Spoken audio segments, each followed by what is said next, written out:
You're showing up on screen, but it just popped out. Well, it's showing live now. Yes. Okay, where you go again? Yeah. Yes, I mean, I wonder how he'll be treated by the current members of Parliament. I think he's probably at least disliked, if not loathed, by many of them on both sides.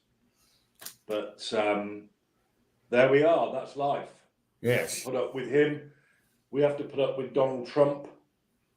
I don't know whether you saw in the news this morning.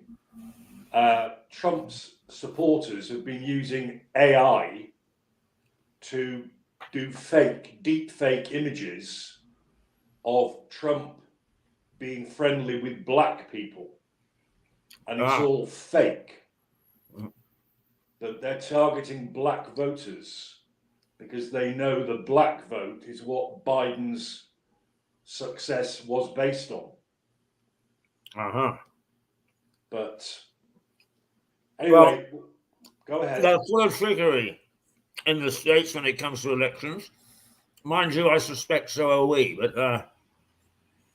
But you're on this morning because you have something special you want to talk about. Well, I'm on this morning because it's my regular slot. Subject to your revamp of Mirador, which I hope is a success. What I wanted to do was carry on a different topic to do with World War I, which is war poetry. Right. Because World War I spawned enormous amounts of poetry. In 2014, an author called Max Egremont wrote a book meaning to portray the conditions that the war poets themselves endured during the war, called Some Desperate Glory. And in that book, he said this. He said, the work of the British World War I poets can be seen as one of the most powerful collective statements, not just about the Western Front, but against all war. Well, the war poets fell into a number of categories. Firstly, there were 5 non-combatants amongst them. Incredibly, well-known authors and poets joined in. So A.E. Houseman, as in A Shropshire Lad, Thomas Hardy, Tess of the D'Urbervilles, Jude the Obscure, etc. And Rudyard Kipling and William Butler Yeats, probably my favourite poet of all time. So I'm just going to read you. It was Kipling who coined the word the Hun. He was the one who called the Germans the Hun, having in mind Attila the Hun. And in 1914, he wrote a poem, For All We Have and Are. And part of that poem reads like this: For all we have and are, for all our children's fate, stand up and take the war. The Hun is at the gate. Our world has passed away in wantonness o'erthrown. There is nothing left today but steel and fire and stone. So that was his take. I'm coming now to Yeats, because I learned this poem as a sixth former. We have to remember this was 1914. The British Empire still included the whole of Ireland. There was no such thing as Northern Ireland or the Republic. And many, many Irishmen volunteered and fought alongside the British, particularly on the Western Front. I mean, this poem is entitled An Irish Airman Foresees His Death. I know that I shall meet my fate somewhere among the clouds above. Those that I fight, I do not hate. Those that I guard, I do not love. My country is Kiltartan Cross. My countrymen Kiltartan's poor. No likely end could bring them loss, or leave them happier than before. Nor law nor duty bade me fight, nor public man nor angry crowds. A lonely impulse of delight drove to this tumult in the clouds. I balanced all, brought all to mind. The years to come seem waste of breath, a waste of breath the years behind, in balance with this life, this death. Now, the significance of that is, what the airman is saying is that he doesn't hate the Germans, he doesn't love the English. He hasn't been forced to enlist. It's a young man's whim, but he knows he will die, because it was well known that the losses of the pilots in the First World War were horrendous, absolutely horrendous. Anyway, so that's our starting point. How can I put it? The seniors, they didn't fight because they were past it, they were too old.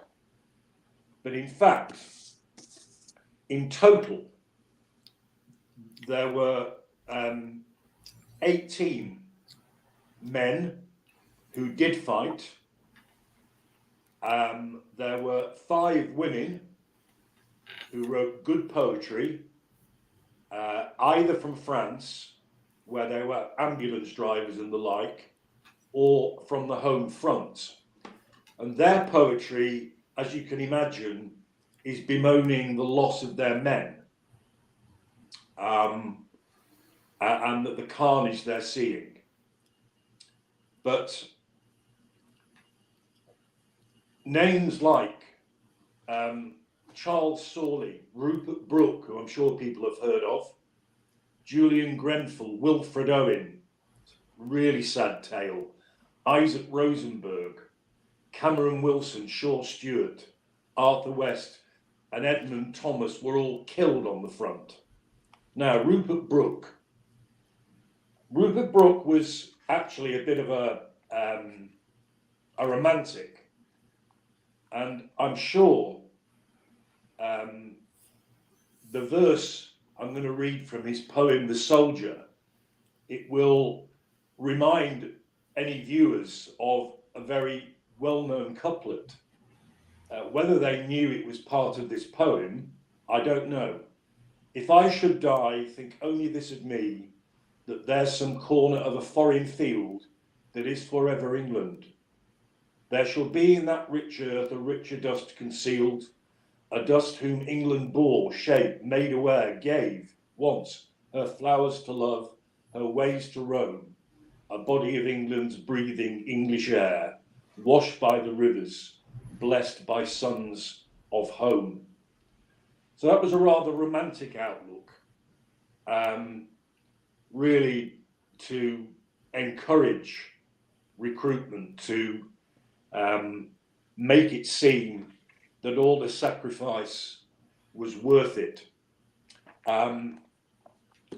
There were more poets, men, 8 of them, who survived. Robert Graves, for example. Now, Robert Graves was a great friend of Siegfried Sassoon and Wilfred Owen. The big hitters were Sassoon and Owen, without a doubt. The sheer amount of poetry they wrote. And Sassoon was very influential upon Owen. Owen felt that poetry was too good a medium to talk about the horrors of the war. Well, Sassoon persuaded him otherwise, as did Robert Graves. Sassoon was a rebel. They were both officers, but Sassoon wrote an open letter in the war to his commanding officer, but it was published in the Times at least, denouncing the war. denouncing it completely.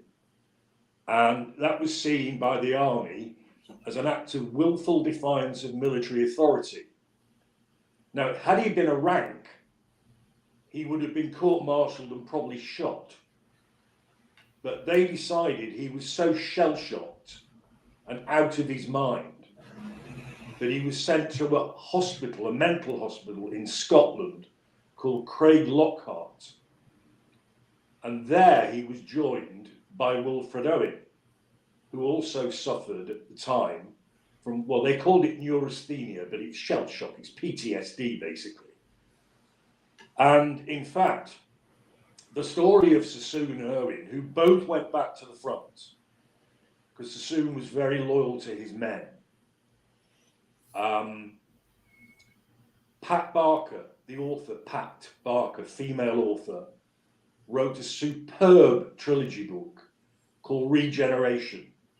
And she tells the full story of Sassoon and Owen in particular being treated at Craig Lockhart.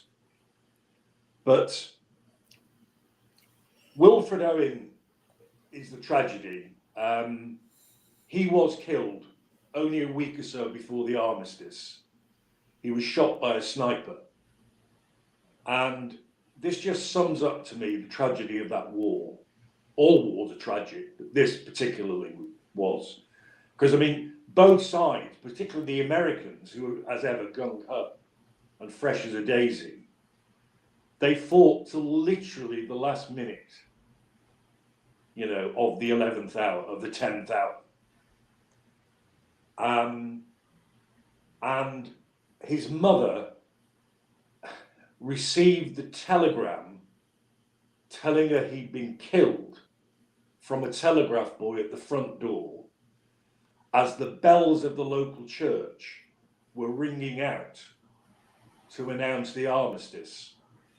So she takes a telegram, bordered in black, telling her that her only child, her boy, had been shot a week or more, no more, before the war ends.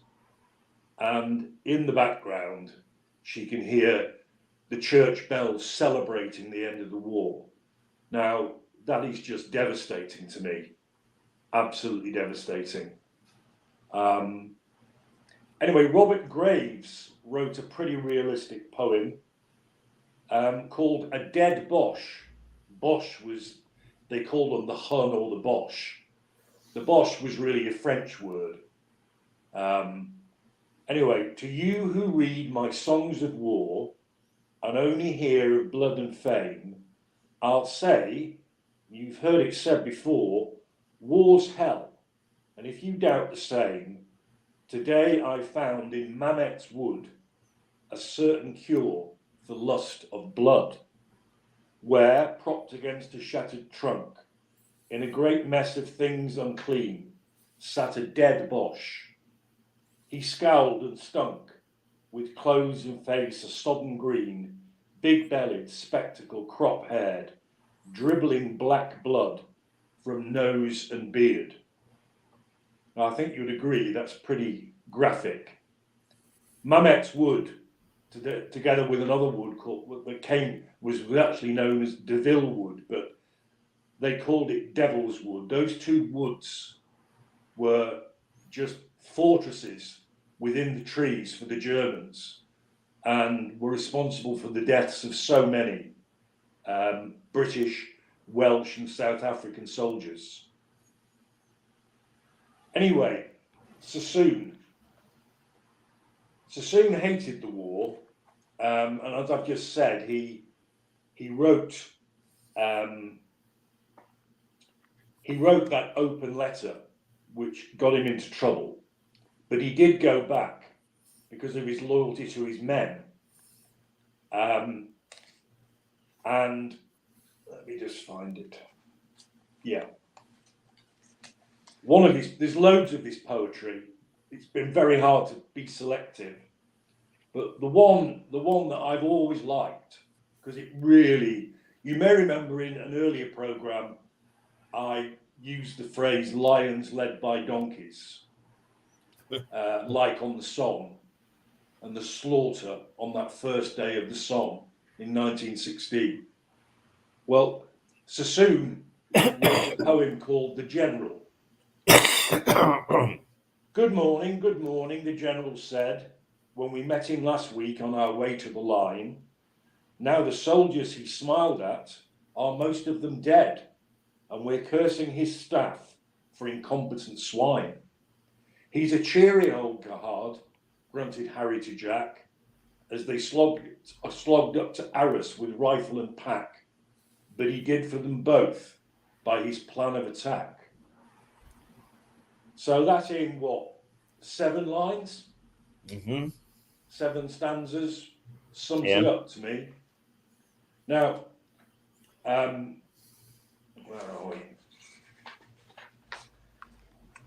I mentioned the memorial in Ypres in Belgium last time, the Menin Gate, which is a memorial of names engraved on marble of those whose bodies were never found. Mm. And Sassoon wrote a poem after the war about this, and he calls it On Passing the New Menin Gate, because it was brand new then. Who will remember passing through this gate the unheroic dead who fed the guns? Who shall absolve the foulness of their fate, those doomed, conscripted, unvictorious ones? Crudely renewed, the salient holds its own. Paid are its dim defenders by this pomp, paid with a pile of peace complacent stone, the armies who endured that sullen swamp. Here was the world's worst wound, and here with pride their name liveth forever, the gateway claims. Was ever an immolation so belied? Are these intolerably nameless names? Well might the dead, who struggled in the slime, rise and deride this sepulchre of crime. And that was his thinking during and after the war, about the whole sorry business.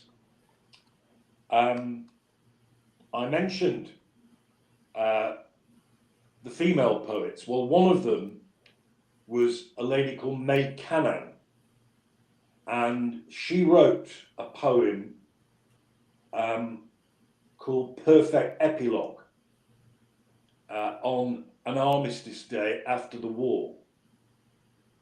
It's when the leaves are fallen, I think of you, and the long boulevards where the ghosts walk now, and Paris is dark again, save for one great star that's caught and held in the dark arms of a bough. And wonder, among them are two, a girl and boy, silent because their love was greater than song, who whisper farewell and whisper if it's forever, and did not know, poor ghosts, forever could be so long. It's when the leaves are fallen, I think of you, and if you're lonely too, who went with this great host, and know that time's no mender of hearts, but only still the divider of light and darkness, ghost. So a retrospective, very sad poem written in France at that point.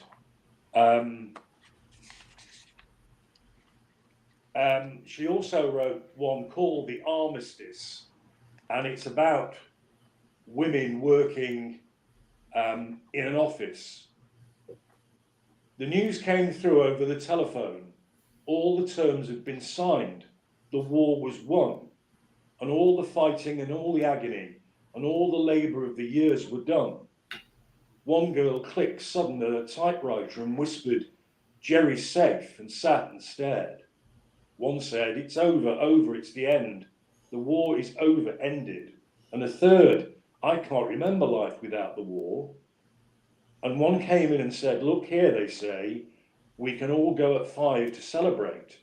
as long as two stay on, just for today, and said, "You know it will be quiet tonight up at the front.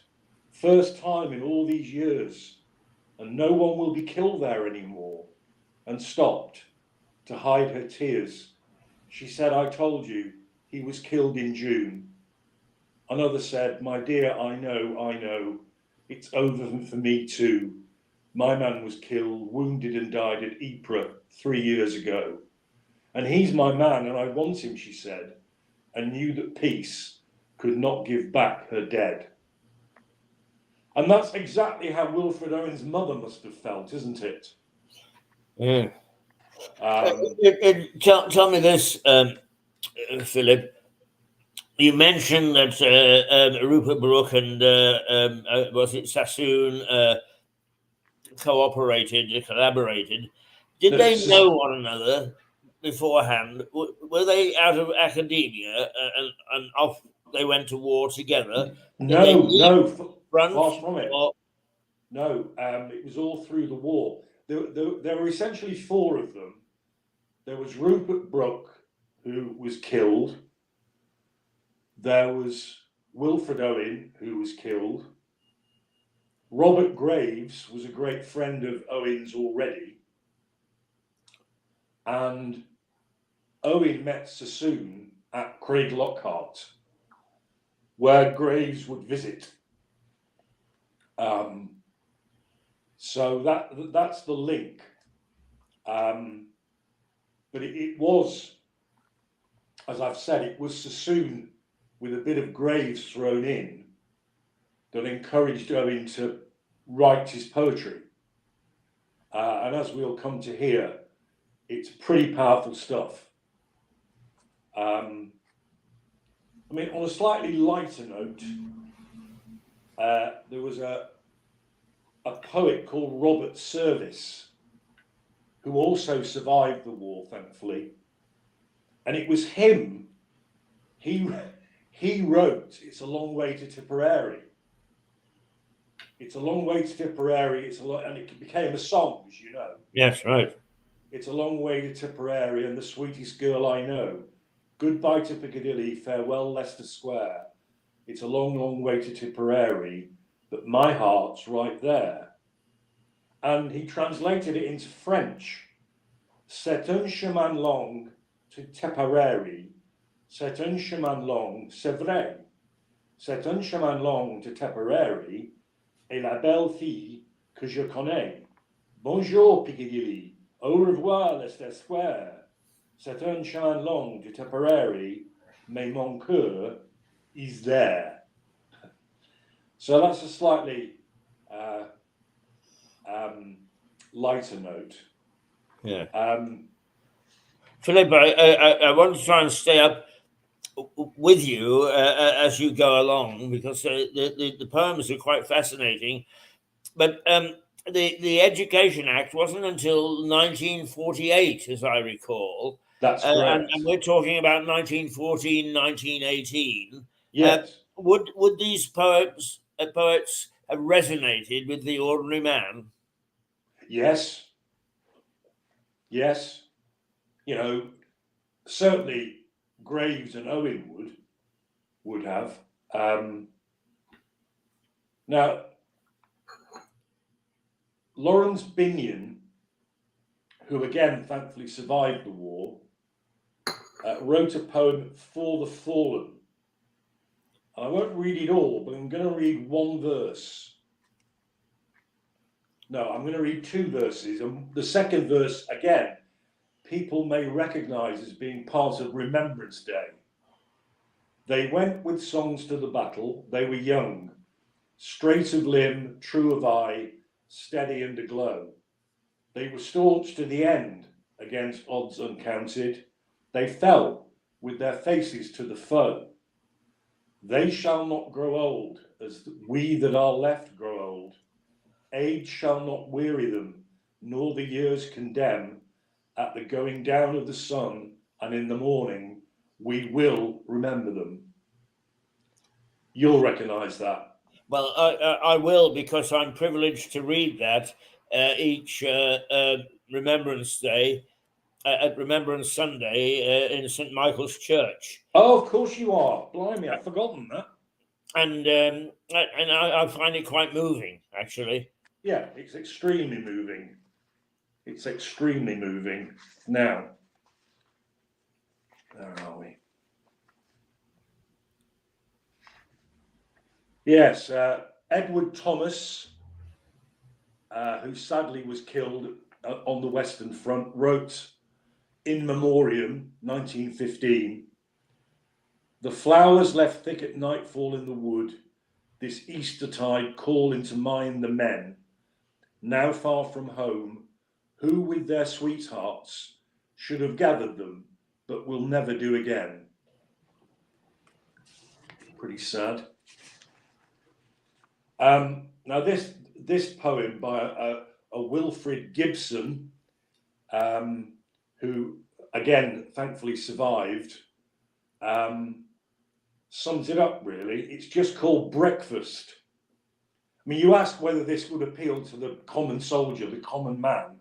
This is the sort of verse that, in my opinion, would have appealed. Breakfast.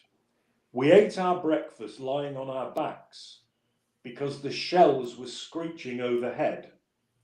I bet a rasher to a loaf of bread that Hull United would beat Halifax when Jimmy Stainthorpe played fullback instead of Billy Bradford. Ginger raised his head and cursed and took the bet and dropped back dead. We ate our breakfast lying on our backs because the shells were screeching overhead. So you have a combination of light-hearted stuff about football, a bet. His mate Ginger must have moved his head or something, and either a shell or a sniper got him, and he fell back dead.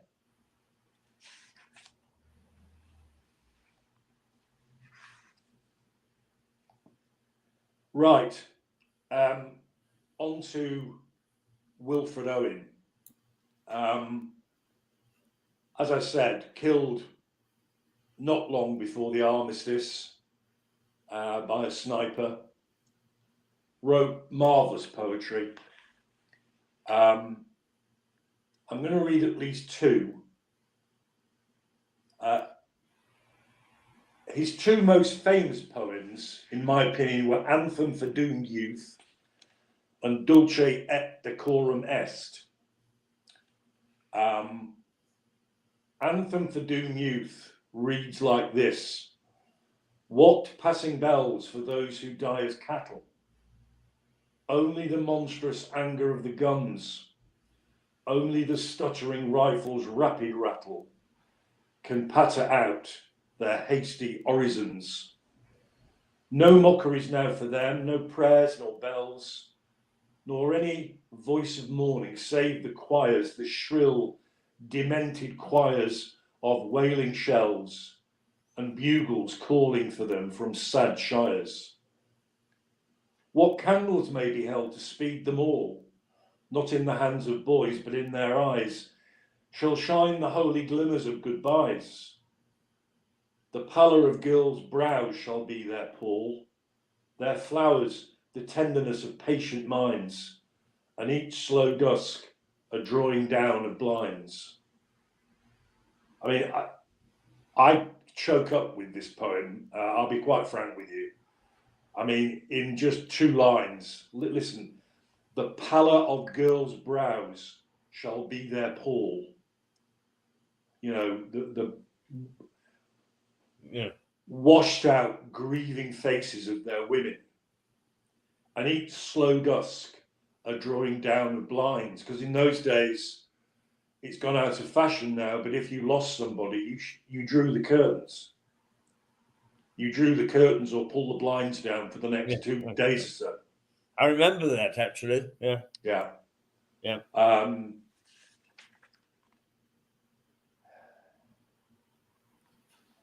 Right, Dulce et Decorum Est. Bent double, like old beggars under sacks, knock-kneed, coughing like hags, we curse through sludge, till on the haunting flares we turned our backs, and towards our distant rest began to trudge. Men marched asleep. Many had lost their boots, but limped on bloodshod.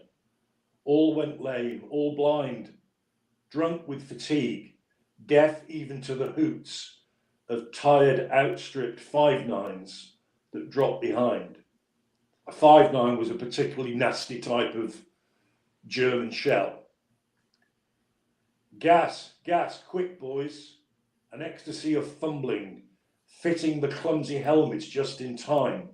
But someone was still yelling out and stumbling and floundering like a man in fire or lime. Dim through the misty panes and thick green light, as under a green sea, I saw him drowning. In all my dreams, before my helpless sight, he plunges at me, guttering, choking, drowning. If in some smothering dreams you too could pace behind the wagon that we flung him in and watch the white eyes writhing in his face, his hanging face like a devil sick of sin, if you could hear at every jolt the blood come gargling from the froth-corrupted lungs, obscene as cancer, bitter as the cud of vile incurable sores on innocent tongues, my friend, you would not tell with such high zest to children ardent for some desperate glory the old lie, dulce et decorum est, pro patria mori. So, as is obvious, he's describing a gas attack, and he's describing how through his own gas mask, and they were pretty primitive things, he could see the green of the gas engulfing his men. And in one in particular who didn't get his mask on in time, and the gas got him and gassed him, and he then dies a slow death, literally like a bad pneumonia, drowning, his lungs full of secretions, drowning. That's why he says he's drowning. And so at the end, and then he says he dreams about this now. In all my dreams, before my helpless sight, he plunges at me, guttering, choking, drowning. And then in the end, he describes this poor chap in the wagon off to the field hospital, probably pointlessly. My friend, if you had paced, he's saying, if you'd have paced behind that wagon that they flung him in, my friend, you would not tell with such high zest to children ardent for some desperate glory the old lie, dulce et decorum est pro patria mori. It is sweet and it is proud and manly to die for your country, pro patria mori. And that's his message. You know, it's rather like the German book and the two films that were made of it, one quite recently. And it's a very, very stark film, but it's written from the German angle, and it's called All Quiet on the Western Front. You'll remember the original, but I think actually they did 3 versions. In fact, there was a black and white one and 2 in colour. But the story is that these kids from Germany are revved up by this teacher who's too old to go to the war, and he knows it. So he's revving these poor boys up, telling them they have to be patriots and go to the front. And one by one, they're all killed. And the last to die is when the brute of a commander, their commander, their German officer, insisted that they fought until the last minute before the armistice. And so he sent his troops out. The French couldn't believe it. They just could not believe that the Germans were attacking again. And so they quickly got out into their bunkers again, got the machine guns going, and then basically the Germans were mown down.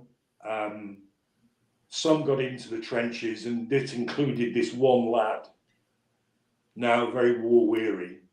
And the film basically ends with a French soldier bayoneting him in the back, and him sitting there on the parapet, just sort of dying from this horrible wound. So it wasn't just the British or the French. So let's take the French. Let's take Verdun. Okay. The French youth were bled dry at Verdun. Marshal Pétain, the then Field Marshal in 1917 of the French army, Verdun to him was the symbol of resistance against the Boche. And his famous saying was, "Ils ne passeront pas," they shall not pass. And the battles around Verdun bled both sides dry. The loss of men, the loss of life was horrific. But that's because Pétain would not let Verdun go. The irony about Pétain, of course, is that in the Second World War, he was the one who gave in to Hitler and agreed to run the south of France as Vichy France for the Germans.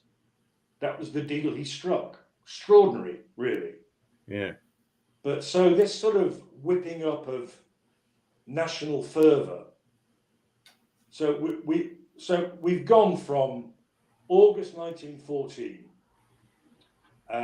volunteer or enlisted men, France, Germany, Austria-Hungary, Britain, marching off to war. The bands are playing, the women are waving handkerchiefs, they are heroes, and we'll see you at Christmas, because it'll be over by Christmas. And then you get to 1918, a few days before the end of the war, 4 years of utter misery. And you get to Wilfred Owen writing what he writes here. I mean, can you think of a starker contrast? I can't. Yeah. I'll be perfectly frank with you, I can't.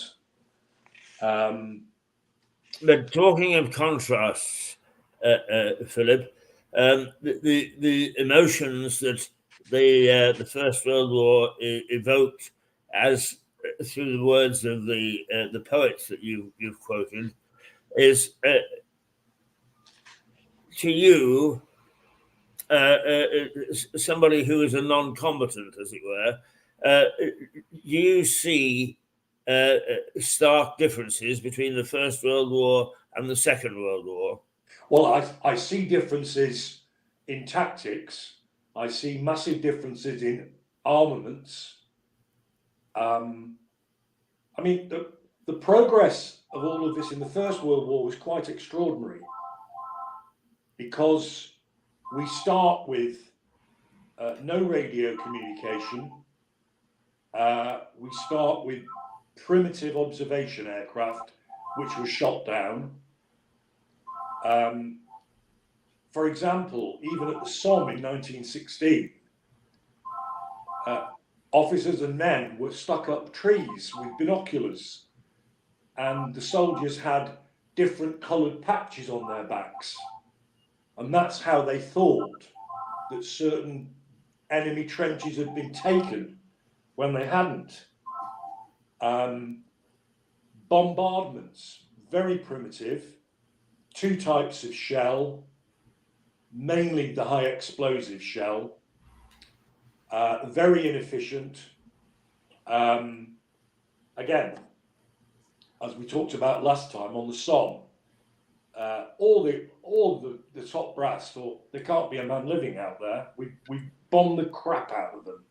Well, they had, but what they didn't know was 1/3 of the shells didn't explode, so the wire was still intact. All these horrible rows of razor sharp wire, barbed wire, and the Germans had just hid in their concrete bunkers and just came out and mowed them down.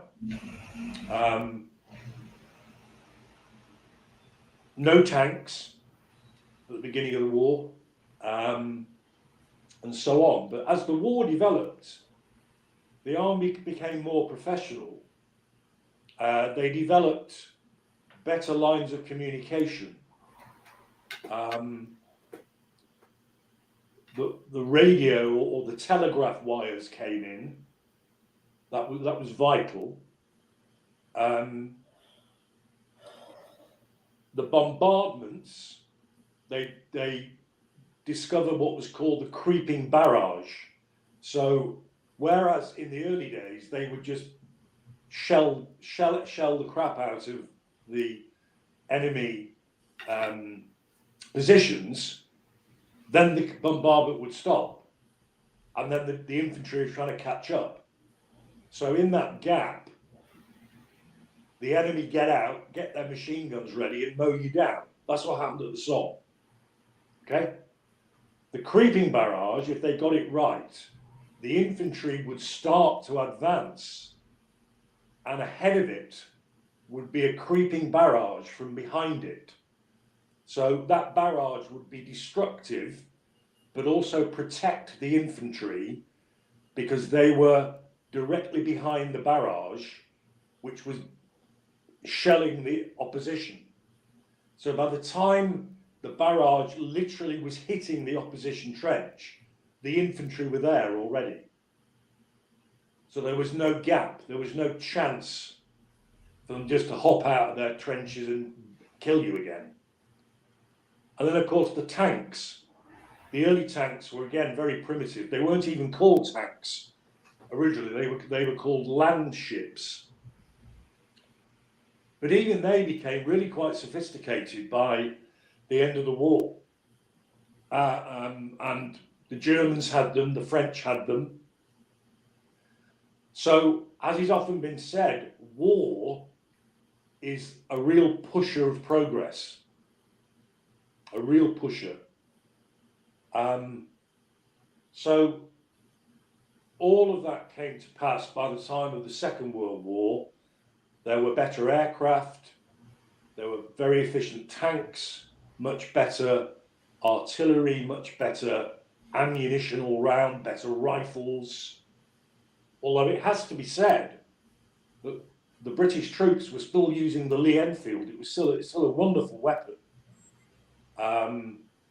during the Second World War.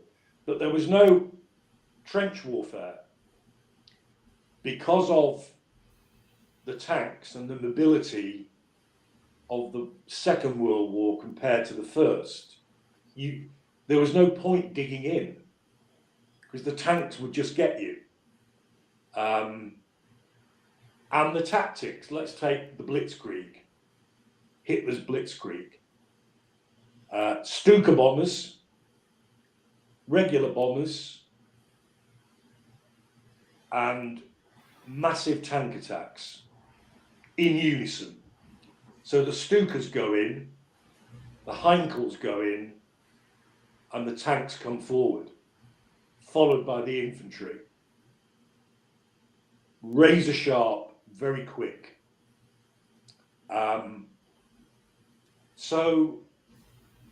Aircraft, yeah, we wouldn't have had jet aircraft if it hadn't been for the Second World War. And sadly, but no, I don't mean sadly, I mean, it would be better, but we wouldn't have nuclear weapons either. Yeah. But there we are. Tell me, the much is made by both historians and poets.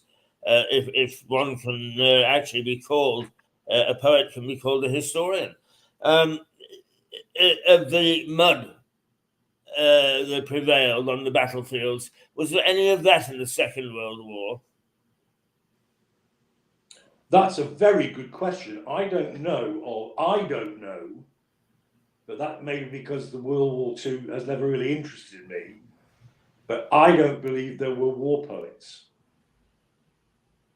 It's a very good point, Keith. Actually, I researched that.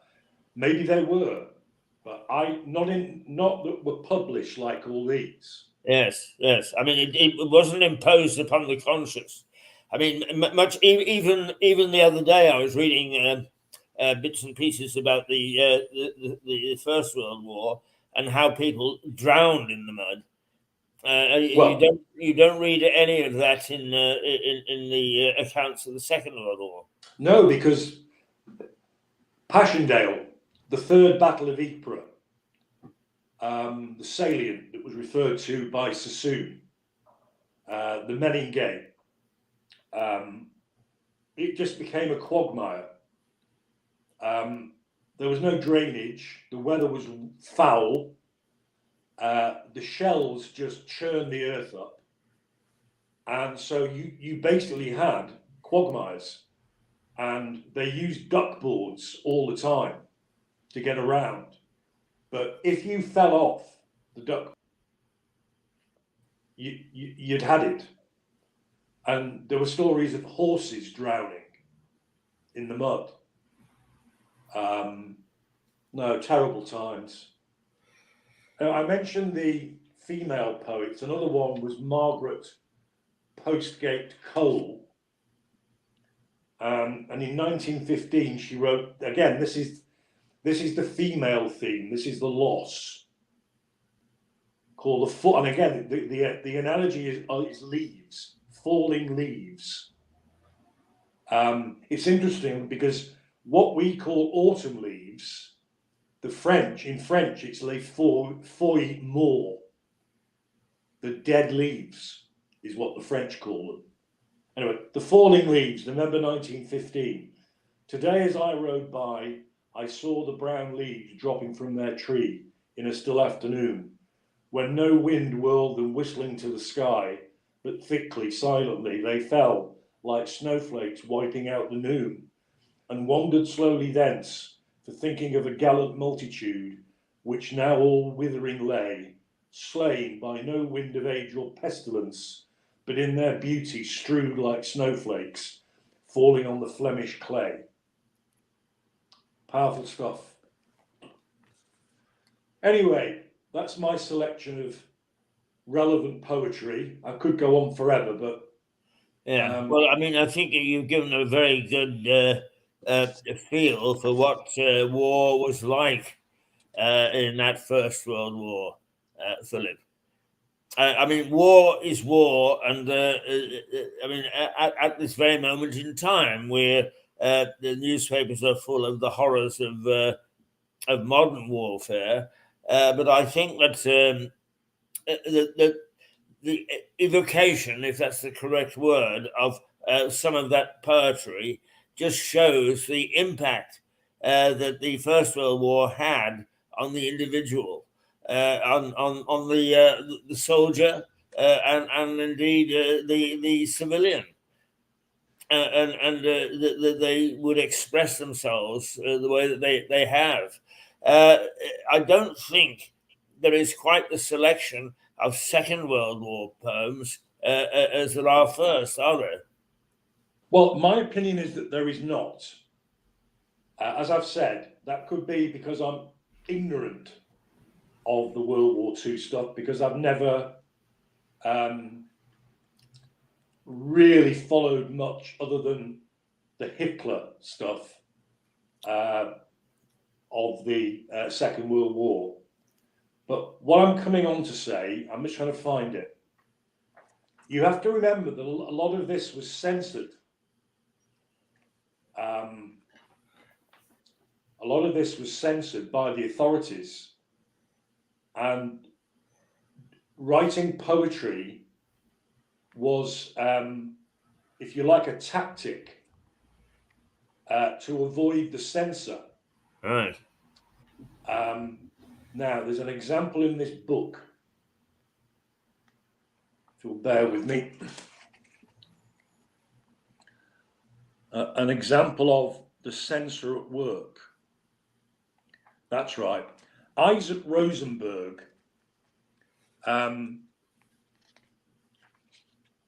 clearly a Jew. He couldn't fight because he was unwell, but he did go over as an ambulanceman for a Red Cross man. Sadly, he was killed. He didn't survive on a night patrol. Right, he wrote to a friend of his called Edward Marsh a letter. Now, they censored letters heavily. What he wrote was, "I'm back in the trenches, which are terrible now. We spend most of our time pulling each other out of the mud. I am not fit at all now, and I'm more in the way than any use. You see, I appear in excellent health, and a doctor will make no distinction between health and strength. I am not strong." And then he wrote this, and this was censored. "What is happening to me now is more tragic than the Passion Play. Christ never endured what I endure.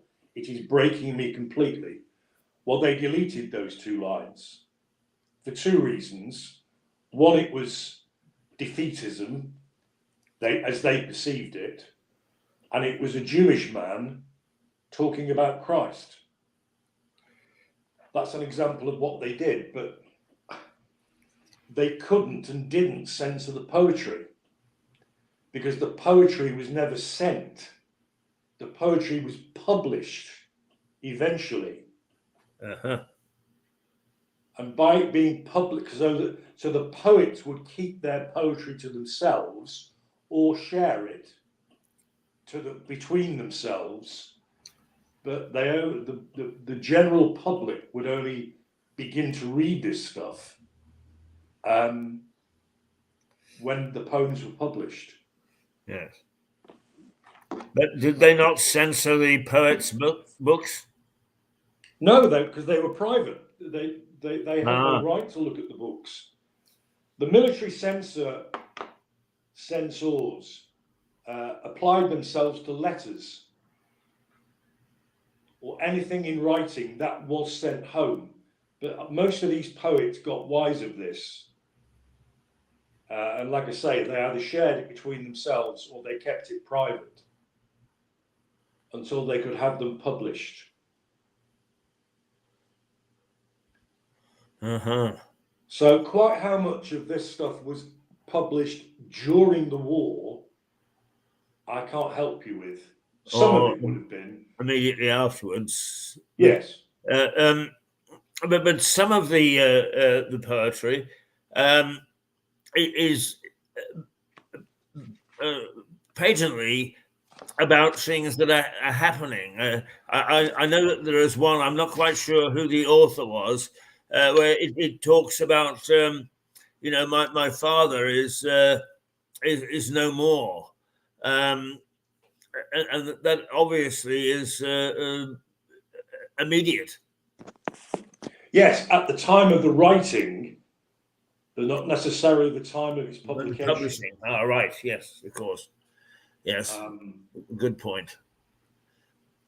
Well, I do have good points sometimes, Keith. They're very rare. Yes.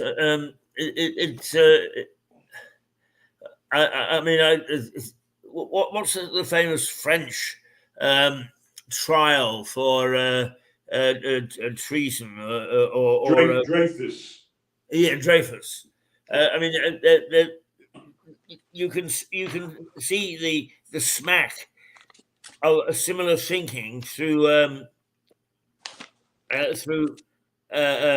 these poems, that they expect every man to do his duty no matter what, and if he didn't, he was a coward.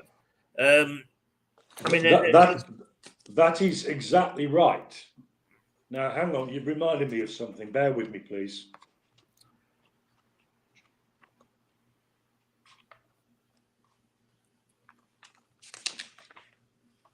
I think it was Kipling who wrote epitaphs. Hang on.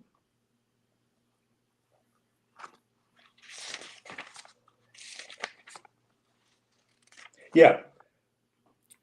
Kipling wrote a series of epitaphs, like a servant. We were together since the war began. He was my servant and the better man. A son. My son was killed while laughing at some jest. I would I knew what it was, and it might serve me in a time when jests are few. An only son, I have slain none except my mother. She, blessing her slayer, died of grief for me. And then the coward. I mean, this is just two incredibly powerful lines. I could not look on death, which being known, men led me to him, blindfold and alone. Now, what that is saying is that he couldn't face the fighting, so he was court-martialed and shot by his own men. That's what that's saying. I'll read it again. I could not look on death, which being known, men led me to him, blindfold and alone. Because he'd be alone, blindfolded, tied to a post and shot at dawn. So yes, and this is, so you can imagine if Wilfred Owen's poem, The Old Lie, Dulce et decorum est pro patria more, had been published on the home front, he would have been tried and shot, probably. Because what he's saying, obviously, is all this patriotic nationalism, revving young men up, thinking they're doing a heroic thing. No, he wasn't Rupert Brooke with his in a far-flung field in France or wherever that it is forever England. He didn't romanticize death or the war. So yeah, it was much safer for these guys to leave their poetry in their sacks, and in the hope of them being published in due course. Well, that's absolutely fascinating.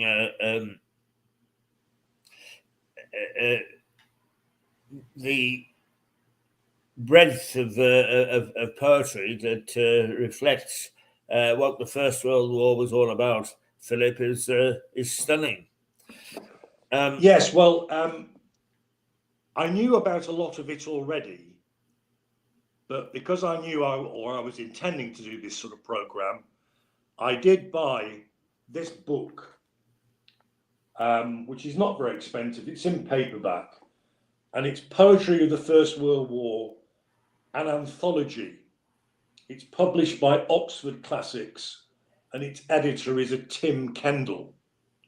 And it is a really cool book because it's got loads of explanatory notes, as well as a chronology of the main events of the war at the beginning, so everything fits into place. Well, that's enough from me, Keith. Well, it's fascinating. Could I leave you with just a little footnote that blends the First World War with the Second World War out of some of the poets that you mentioned is Kipling, Wallace, Forsyth, and Fleming. Their photographs hang together on the walls of the Reuters building in Fleet Street, even though Reuters occupy that building, but they hang together.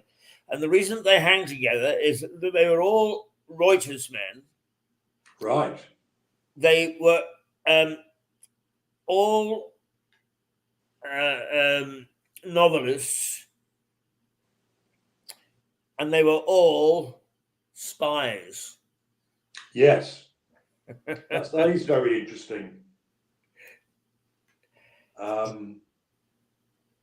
Very interesting. Do you believe they're still there? Yes, I think so. I think that I think certain parts of that building were they were sold on the proviso that they wouldn't be altered that much. Right. So I think that they probably are, but most certainly, I'm sure that if they're not there, that they were saved. And Reuters were very, very keen on history, right from Julius Reuter himself, and his famous pigeons. Yes. Oh, you've reminded me. That's another. When the war began, they relied on pigeons, homing pigeons, to send messages. Even in 1917, the film 1917, which is one I will never re-watch, miserable film, but that is about two soldiers sent on a daredevil mission across what was the German lines, which they then found abandoned.